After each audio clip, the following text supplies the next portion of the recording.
Welcome back to RR Corporates. Downstream investment under FDI policy.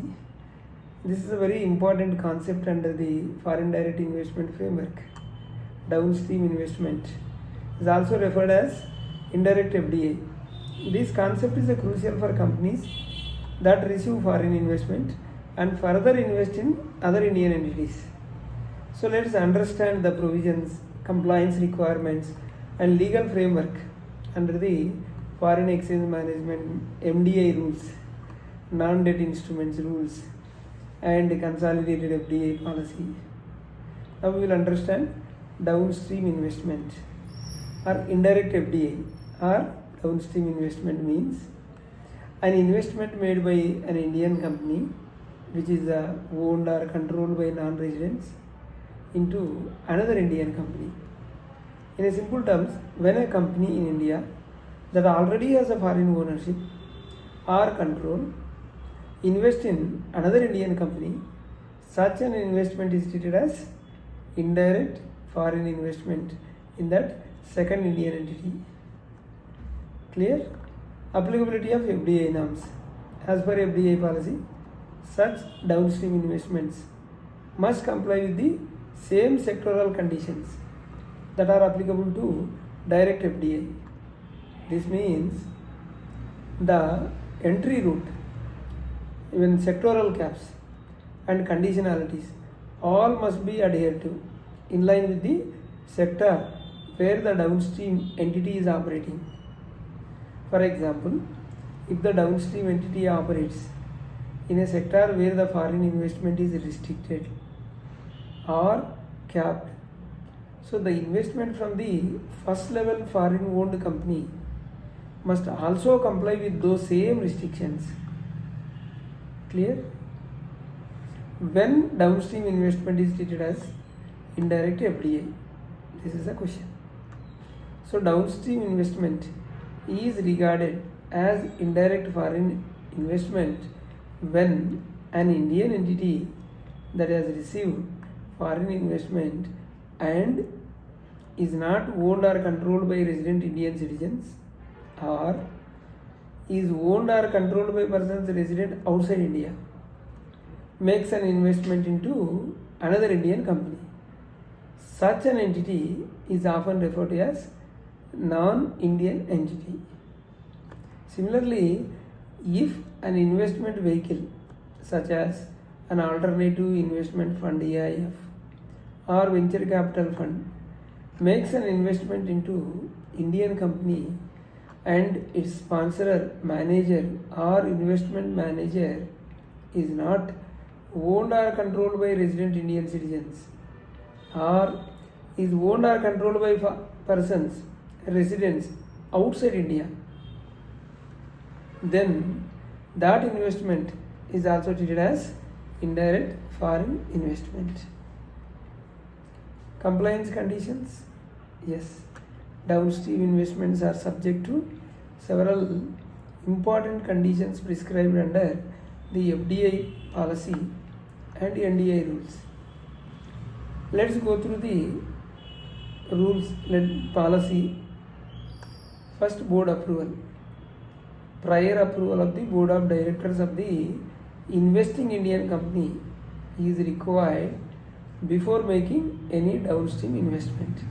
This is board approval first. Then pricing guidelines.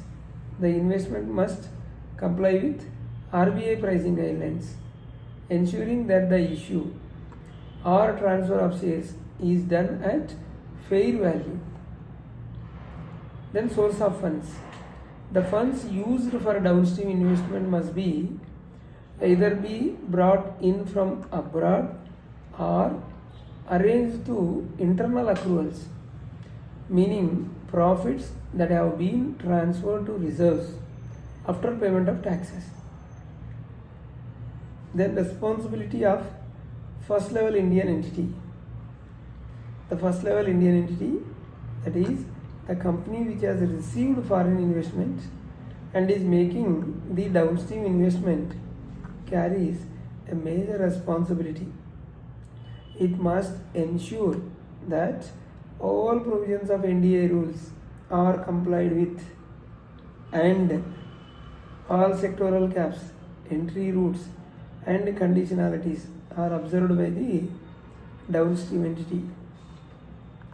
So the responsibility continues for every subsequent level, meaning if the second level entity makes another downstream investment, then compliance obligations cascade further.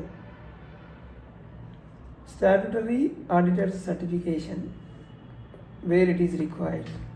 The first level Indian entity must obtain a certificate from statutory auditor every year, confirming that it has complied with all the conditions for downstream investment. Additionally, the compliance with these regulations must be disclosed in the director's report, forming part of the company's annual report. So if the statutory auditor issues any qualified report, then the company must immediately inform the regional office of the RBI under whose jurisdiction its registered office is situated. The company must also obtain an acknowledgement from the regional office regarding the submission. Then reporting requirements. The first level Indian entity must comply with the reporting obligations. Form DI, that is a downstream investment. It must file Form DI with the Reserve Bank of India as per the foreign exchange management, mode of payment and reporting of non-debt instruments regulations. Then timeline.